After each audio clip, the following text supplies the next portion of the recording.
Welcome back to Mass Appeal. Is your teen any good at resisting temptation? All of us succumb to a little temptation now and then, but for your teens, it can be harder than for us. And here to help our kids is clinical psychologist Dr. Tim Hope. So what is it about teens that are different from adults when it comes to their knack for just loving temptation? Sure. So teenagers are very adult-like in lots of ways. They're growing in all kinds of ways. They look like adults in some ways, but their brains still are more childlike than they are adult-like.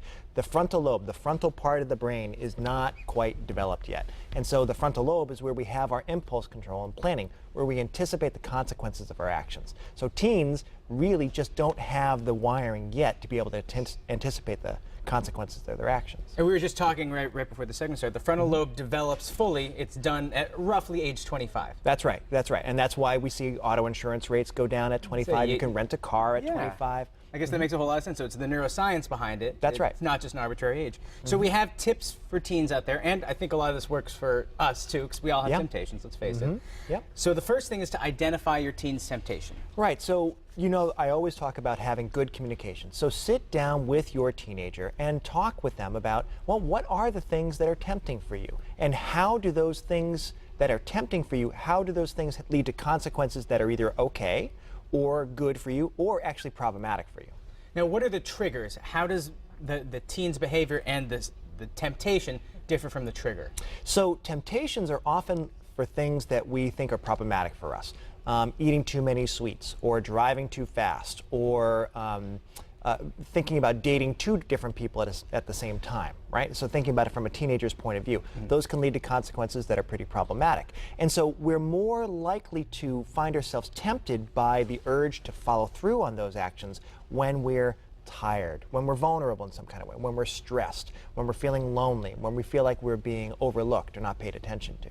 So I guess the next thing then is for people to kind of get to the core and figure out your guiding values, because that can help inform your decision to either partake or not partake in this trigger and this temptation. Yeah, so these are another good set of conversations to have with your team. What are your values? What are your financial values? What are your spiritual values? What are your relationship values? And so understanding what you think is important, what you think is okay and not okay, and how that fits with your core beliefs, that can help you guide your decisions about what you're going to do and what you're going to choose to resist.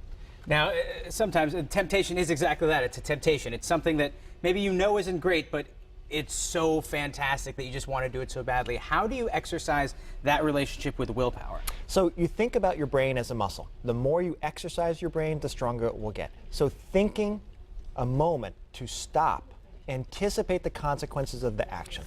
Anticipate what will happen if I do this. What will my parents think of me if I do this? What will I think about myself? What will my friends think about this if I choose to do this action?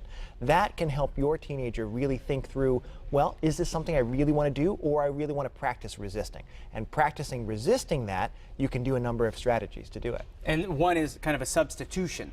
What kinds of things can you substitute, and why would people do it? So you might want to substitute, well, geez, I really want to go and really have a big night out at the ice cream parlor. Well, okay, you could substitute by having a small bit of ice cream, and then you could do something for someone else. Provide to the local food pantry, say. And because that's the thing, at the end of the day, you need to get gratification from somewhere. And if you're not getting it from that temptation, you need to find it in other areas, or else, Frank, you're probably much more likely to give in to that temptation. That's right. That's right. Now, lastly, you have to reward yourself for not giving in to temptation. Is that where the ice cream comes in? Well, I think you can do it with ice cream, or you can do it with just the feeling that you get when you have given some volunteer time to the food pantry, say. You know, step back, look at what did you do? Did that fit with your beliefs? How do you feel about making that contribution? And generally, you're going to feel pretty good. And that is going to last much longer than the ice cream will. That's true, yeah. It's all about those long-lasting things to keep you going as you progress. Dr. Hope, thank you so much for joining us today. These are great tips. Doesn't matter how old you are. And if you want even more information about what we've discussed today, or any of the things that we discussed with Dr. Tim Hope here on Mass Appeal, just visit us online, mymassappeal.com.